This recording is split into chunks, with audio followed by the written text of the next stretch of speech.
É muito difícil acreditar que um ser humano tenha feito o que eu fiz, mas eu sei que fiz.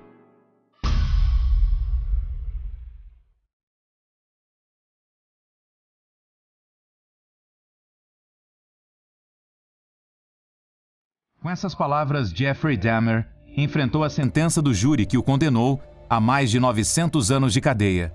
Um total de 15 sentenças de prisão perpétua. Mas o que ele fez para merecer tal condenação? Quais razões estavam por trás de sua temível personalidade? O nome de Jeffrey Dahmer pode não dizer muito, mas estamos diante da história de um dos mais temidos assassinos em série de todos os tempos. O caso do açougueiro de Milwaukee. Jeffrey Dahmer era uma criança amada por seus pais, que lhe deram todo o possível para sua devida educação e boa convivência social. Lionel, seu pai, era químico de profissão, e seu trabalho obrigava a família a mudar-se de casa com frequência. Após diversas mudanças, em 1967, Jeffrey e sua família finalmente se estabeleceram em Bath, Ohio, nos Estados Unidos. Seria lá onde a criança passaria o resto de sua infância e adolescência. Desde criança, a personalidade de Jeffrey era muito sinistra. Quando ia pescar com o pai, adorava abrir os peixes ao meio para ver como morriam. Fazia longas caminhadas na estrada à procura de animais mortos ou atropelados.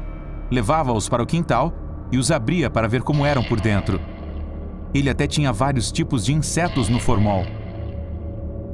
No colégio, Dahmer começou a ficar cada vez mais introvertido. Ele era considerado por seus colegas como alguém estranho e bizarro. Antes de completar 18 anos, o jovem teve que enfrentar o divórcio de seus pais. Jeffrey se sentiu impotente, não apenas por causa da separação, mas porque uma estranha atração sexual por homens começou a despertar dentro dele. Em seus sonhos, seus companheiros estavam imóveis, inconscientes, mortos. Ele sabia que isso não era normal. Tamanho era o seu sofrimento que tentou resolver seus estranhos desejos com álcool. Ele começou a beber grandes quantidades ainda no colégio, e sua embriaguez foi o motivo de sua expulsão da universidade e do exército, onde se alistou sob as ordens de seu pai. Mas seus impulsos eram fortes demais para serem entorpecidos pelo álcool. E em junho de 1978, Jeffrey se libertou de seu pesadelo. O açougueiro de Milwaukee havia acordado. Jeffrey tinha a fantasia de dar carona e ter relações com quem levava. E em junho de 1978, seu sonho se tornou realidade. Jeffrey conheceu Stephen Hicks, um jovem inocente que procurava uma mão amiga para ajudá-lo a chegar em seu destino. Jeffrey não pensou duas vezes e o levou para sua casa. Eles usaram drogas e beberam álcool.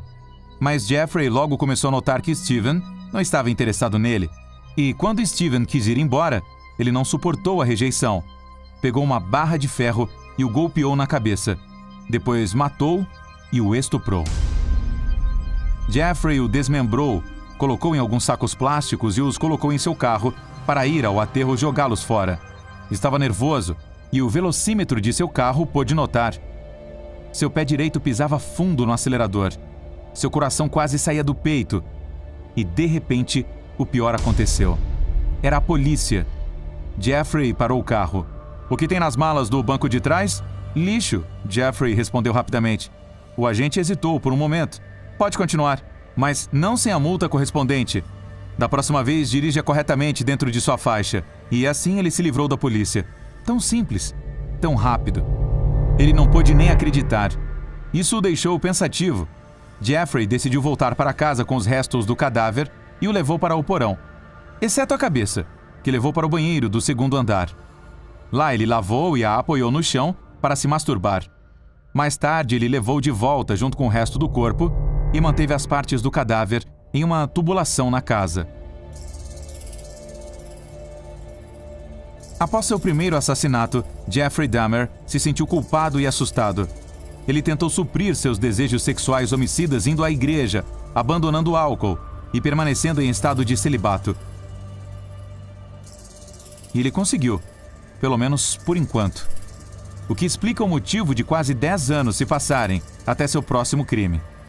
a carnificina estava reaberta ao público. Em setembro de 1987, Jeffrey conheceu Stephen Tuomi em um bar gay. Depois de uma longa noite de farra e álcool, eles subiram para um quarto de hotel. Mas quando ele acordou de manhã, descobriu que Stephen havia morrido. Dahmer se assustou. Ele não se lembrava de tê-lo assassinado, mas o corpo do homem estava coberto de hematomas e sangue. Ele tinha que se livrar do cadáver. Para fazer isso, ele comprou uma mala na qual colocou o corpo e o levou para o porão da casa de sua avó. Lá ele manteve relações com o cadáver, o desmembrou e jogou no lixo. Ele então decidiu realizar sua grande fantasia sexual. Ele ficou com a cabeça, a ferveu e escaldou, e em seguida a exibiu como um troféu em seu quarto. Já era sua segunda vítima, mas a história do açougueiro de Milwaukee estava apenas começando. Meses depois, ele conheceu sua próxima vítima, Jamie Dockstader, um adolescente de 14 anos que estava em um ponto de ônibus. Dahmer lhe ofereceu $50 para fazer sexo. Desta forma, ele também conheceu Richard Guerrero, em março do ano seguinte. Enquanto estava sendo processado por abuso infantil em 1989, Dahmer conheceu Anthony Sears em um bar, onde continuou seu modus operandi. Jeffrey costumava convidar as vítimas para ver pornografia ao tirar fotos, colocava droga em suas bebidas, os estrangulava e estuprava. Ele costumava usar ácidos para transformar a vítima em uma espécie de zumbi, para que fizessem o que ele pedisse. Além disso, ele costumava tirar fotos de todo o processo. Em maio de 1991, ele trouxe Conerak Sintassan Phone para seu apartamento. Conerak era irmão do jovem por quem foi processado por abuso. Lá ele o drogou e realizou uma trepanação em seu crânio para injetar ácido em seu cérebro. O jovem conseguiu escapar quando Dahmer saiu para comprar bebidas alcoólicas. Mas enquanto ele corria nu pelas ruas, os vizinhos ligaram para a polícia. Quando Jeffrey percebeu que havia escapado, ele o perseguiu, mas teve que enfrentar a polícia e uma multidão de curiosos. O menino não conseguia falar porque estava atordoado com o ácido que Jeffrey injetou nele. Dahmer argumentou que o jovem era seu amante de 19 anos que estava embriagado. Os policiais os acompanharam até o apartamento e acreditaram em sua história. Se tivessem revistado o apartamento, teriam encontrado um corpo em um dos quartos, além de milhares de evidências de outros assassinatos. A polícia acreditou em Jeffrey e colocou o jovem praticamente desmaiado em uma cadeira. Eles nem sequer procuraram ou viram o santuário macabro que ele tinha em casa e fugiram com o fedor que havia no interior. Horas depois, Conerak foi estrangulado até a morte. Depois de cumprir sua sentença por abuso e se mudar para seu apartamento em Milwaukee, Dahmer assassinou mais 12 pessoas até julho de 1991. Quando, pela primeira vez em sua vida, seu jogo não saiu como o esperado. Tracy Edwards, sua última vítima, conseguiu escapar algemado. A polícia o viu e desta vez decidiu investigar. Eles foram ao apartamento do homem que o havia algemado e, vasculhando a sala, encontraram o que mais parecia ser um museu de crime e que jamais tinham visto algo parecido em suas vidas. Eles encontraram diversas fotos de cadáveres, restos humanos por toda parte e uma cabeça no congelador. Jeffrey tentou fugir como pôde, mas acabou sendo detido. O açougue estava finalmente fechando as portas. Em sua espiral de assassinatos, somada à perda de contato com a realidade, Dahmer pretendia construir um centro de poder em seu apartamento, com 2 esqueletos completos e diversos crânios, por meio dos quais pudesse acessar um novo nível de percepção. Segundo ele, estava a apenas 6 meses de se concretizar quando a polícia o prendeu. É difícil imaginar o impacto que os agentes tiveram ao revistarem o apartamento pela primeira e encontrarem cabeças na geladeira, órgãos no freezer, crânios e ossos nos armários, sangue nas paredes, um tambor de 215 litros com ácido, 3 torsos humanos em decomposição e 83 fotos Polaroid com diferentes fases do processo de esquartejamento. A descoberta dos horrores do apartamento de Dahmer produziu uma grande comoção. Não se tratava de um caso que aterrorizou a cidade com um rastro de cadáveres nas esquinas, como Jack o Estripador, com o qual é frequentemente comparado. Mas o mais impressionante é que todos esses crimes perturbadores ocorreram no mais absoluto anonimato e na indiferença popular. A sensação era de que ninguém havia sentido falta de suas 17 vítimas e não havia nenhuma ligação entre elas que pudesse levar a Dahmer. Os psiquiatras que o trataram disseram que ele estava doente, pelo que se declarou culpado e com atenuantes de transtorno mental. Ele seria condenado a uma prisão especial para doentes mentais, mas a mitigação foi finalmente rejeitada. Em princípio, ele havia se declarado inocente, mas mudou sua declaração devido à grande quantidade de provas encontradas contra ele. O júri, então, declarou mentalmente saudável e, como consequência, ele foi condenado a um total de 15 sentenças consecutivas de prisão perpétua. Nada mais e nada menos do que 900 anos de prisão. No início, ao ser enviado ao Instituto Correcional de Colômbia, ele não teve contato com prisioneiros comuns para sua própria segurança.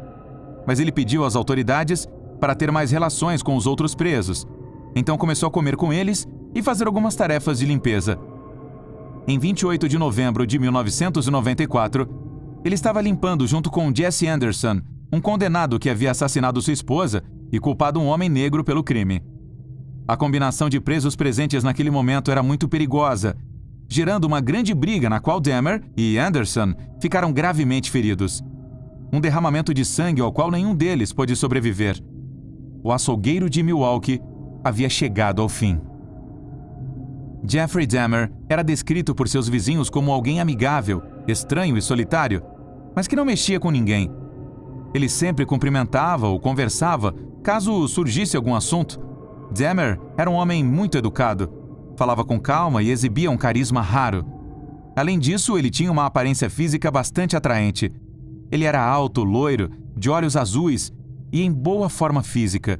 Não é de se estranhar que aqueles que foram guiados pelo ditado "o rosto é o espelho da alma" levaram um grande choque quando suas atrocidades vieram à tona. Todos os acontecimentos que envolvem a vida de Jeffrey Dahmer nos levam a pensar: nascemos com uma determinada personalidade? Ou é algo que adquirimos ao longo do tempo, com base na educação que recebemos no ambiente em que crescemos? O engraçado sobre o caso do açougueiro de Milwaukee, toda essa psicanálise convencional desmorona. Jeffrey afirmou inúmeras vezes que, durante sua infância, não houveram eventos particularmente marcantes ou incomuns para justificar suas ações futuras. Ele também não sofreu abuso físico ou abuso sexual. Capturar tal predador vivo causou agitação entre psicólogos e psiquiatras. Não foram poucos os que viram o açougueiro de Milwaukee como um objeto de estudo que poderia confirmar as teorias que eles já vinham tratando com antecedência. O psicólogo forense, por exemplo, em suas sessões com Dahmer, insistiu que ele reconhecesse ter matado aqueles que ele considerava que fosse mal para livrar o mundo de sua presença. E não foi assim.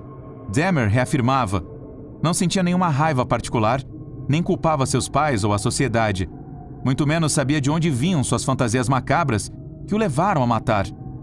Na verdade, por muitos anos ele pensou que nunca as tornaria realidade. Infelizmente, ele estava errado.